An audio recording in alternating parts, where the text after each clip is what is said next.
I have to be an anti-capitalist. There is no choice. Now, I have had the joy of friendship with Caleb for a few years now, so have some of you. But I won't preach to the choir about his brilliant mind, his originality, or his courage. I will say that I've never read, let alone met, anyone living who better combines such eloquence, deep learning, and passionate commitment into so timely and powerful a voice.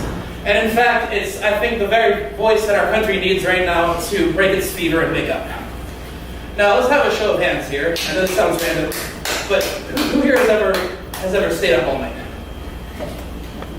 Has what? Stayed up all night long. Oh, yeah. Many times, right? Now, so think about what the first sound before the morning is. I'm from the country, so maybe my experience is different than some of yours. But for me, breaking the sounds of the night, there's a new sound that's not the crickets or coy dogs or the owl. It's the first note of the first song of the first bird in the early, early morning.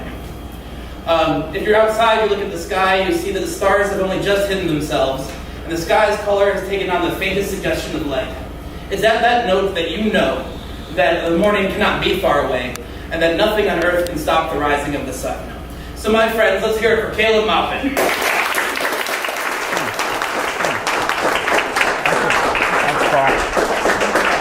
Wow. So, before we begin, why don't we all just stand up and stretch and breathe for just a minute? Stay at your seat and just stretch and breathe. Right? Right? I know a lot of us have a lot of stress in our lives. Some of us have midterm exams coming up. Some of us are involved in some of the important electoral campaigns that are going on right now.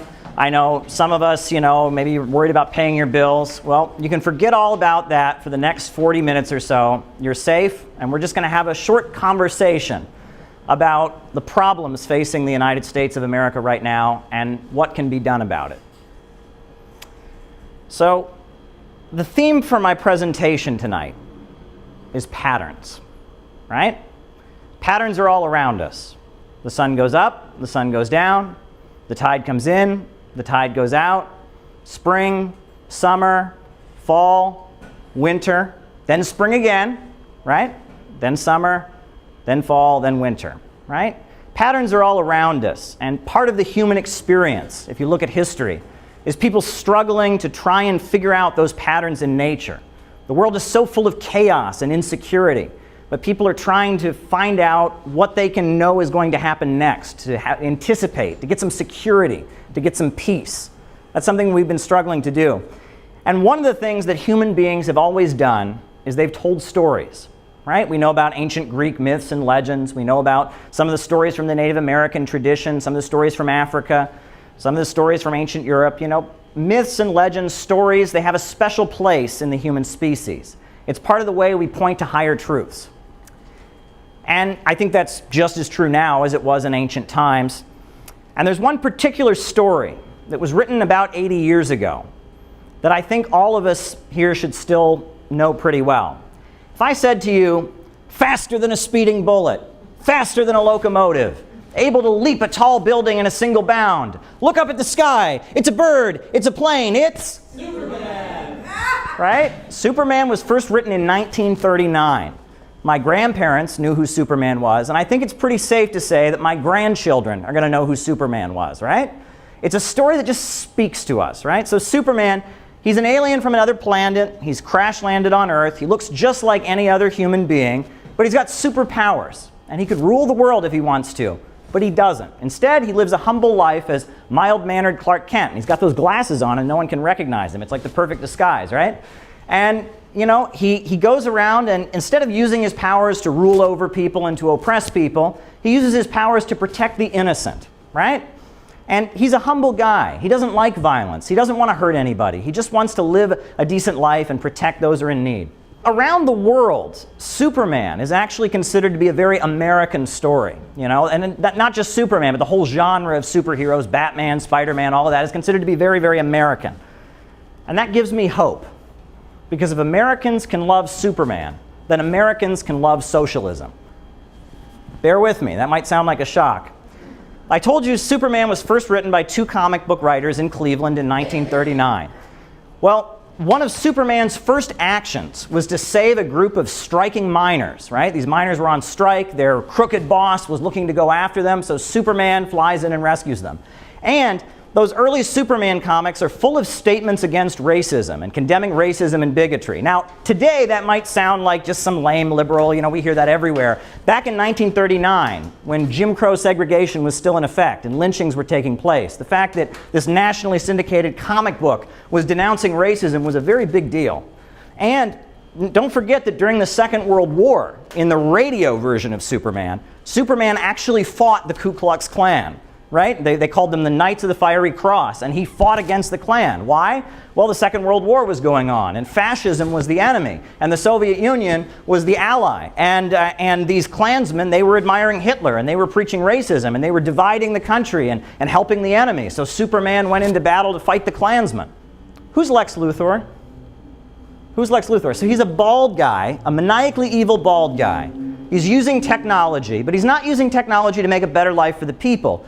He's using technology so he can rip people off and hurt the community and make super profits at the expense of everyone else. So basically, Lex Luthor is Jeff Bezos.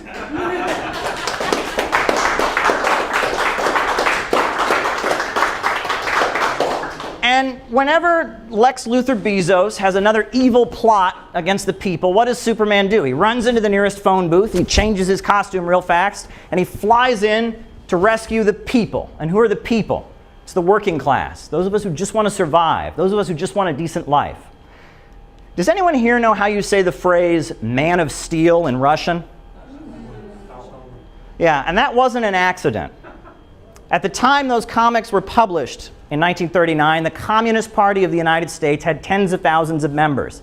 And among the unemployment councils and the labor unions and the anti-fascist associations that they led, they had influence over millions of people. In fact, not far from here, just a few blocks up, begins the district that Vito Marcantonio represented in the U.S. Congress. Vito Marcantonio was a friend of the Communist Party, a member of the International Workers' Order. He represented New York City, Harlem, in the U.S. Congress.